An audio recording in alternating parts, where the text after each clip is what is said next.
Hello friends, हम सब पढ़ने जा रहे हैं क्लास 12th चैप्टर 3 मैथ का NCERT 3.1 एक्सरसाइज। इस एक्सरसाइज में हमें मैट्रिक्स के बारे में पढ़ना है और समझना है मैट्रिक्स क्या होता है। हालांकि आपको पहले पॉइंट्स पढ़ लेने हैं चैप्टर में, जितने भी एक्सरसाइज होने के पहले जितने भी एग्जाम्पल और पॉइंट्स दे रखे हैं उनको आप अच्छे से पढ़ लें, फिर आप एक्सरसाइज की शुरुआत करें। इससे आपको समझने में आसानी होगी। तो अब हम पढ़ते हैं एक्सरसाइज 3.1। हम बढ़ते हैं एक्सरसाइज 3.1 की ओर। अब हम आते हैं क्वेश्चन नंबर फर्स्ट पे। अब इसमें हमें ये पढ़ना है कि the order of the matrix होता क्या है और द नंबर ऑफ एलिमेंट क्या होते हैं और राइट द एलिमेंट्स के कुछ दिए हुए हैं जिनमें हमें मान रखने हैं।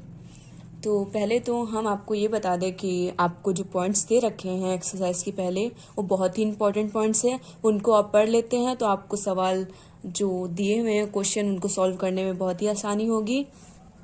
तो हम पढ़ते हैं the order of the matrix. The order of the matrix में ये होता है कि हमें रो और कॉलम की संख्या को गुणा करके लिखना होता है।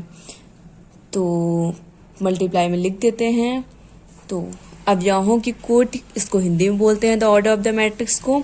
तो अब इसमें देख लेते हैं 3 रो और 4 कॉलम है। ये कैसे हैं तो आप देख लीजिए 1 2 3, ये रो 3 हैं और कॉलम देख लीजिए 1 2 3 4, इनको कॉलम बोलते हैं। ठीक है, तो अब देखते हैं इन दोनों को जो गुणा करके आता है, मल्टीप्लाई करके जो आता है, इंटू करके जो आता है, वो 12 आता है।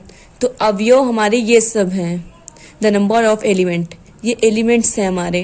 तो इनको जो मल्टीप्लाई करेंगे रो और कॉलम को, जब 12 आएगा तो ये हमारा इसका आंसर हो जाएगा, अवयवों की संख्या हो जाएगी, the element of the number. अब अवयव मैं आपको बता चुकी हूँ कि ये जितने भी नंबर्स हैं ये हमारे अवयव हैं।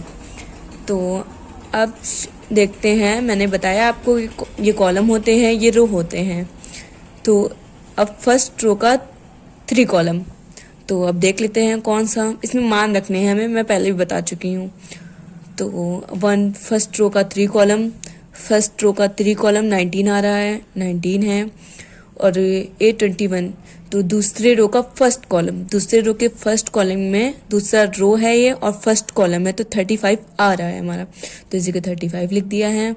और 833, तीसरा रो तीसरा कॉलम, तो हम देख सकते हैं कि ये तीसरा रो है और तीसरे कॉलम में -5 आ रहा है, जो कि मैंने लिख दिया है। और 824, दूसरा रो और 4 कॉलम, तो देखते हैं दूसरा रो हमारा ये है और 4 कॉलम में 12 आ रहा है।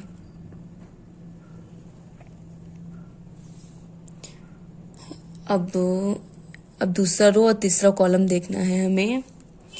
तो हम देख सकते हैं कि दूसरा रो ये है और तीसरा कॉलम, तो 5/2 आ रहा है। बहुत इजी था, बस आपको समझने की देरी है। और हम बढ़ते हैं क्वेश्चन नंबर 2 की तरफ। यदि किसी अवयव में 24 अवयव हैं तो इनकी संभव कोटियां क्या हैं? यदि इसमें 13 अवयव होंगे तो कोटियां क्या होंगे? इस क्वेश्चन में 2 क्वेश्चन हैं, इनके हमें सॉल्यूशन निकालने हैं। तो पहले तो हम ये बता दें कि यदि किसी अवयव में अवयव की संख्या 24 हो तो हम ऐसी प्रकार संख्याओं को लेंगे जिनका गुणनफल 24 हो। तो अब 24 अवयव वाली संभव कोटियां हमारी ये होंगी जो हमने लिखी हैं, 1 × 24, 24 × 1, 12 × 24, 24 × 12। और हमारी क्या संभव कोटियां हो सकती हैं? 8 × 3, 3 × 8 और 4 × 6, 6 × 4।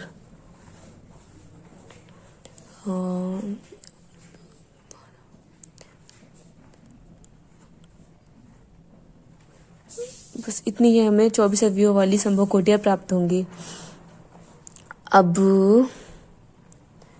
हम लिखते हैं, यदि इसमें 13 अवयव होंगे तो कोटियां क्या होंगी? अब 13 अवयव वाली संभव कोटियां लिख लेते हैं। तो 13 अवयव वाले संभव कोटियाँ 13 into 1, 1 into 13।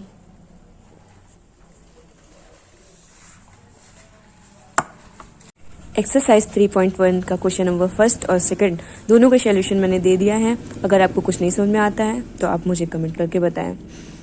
Thanks for watching my video.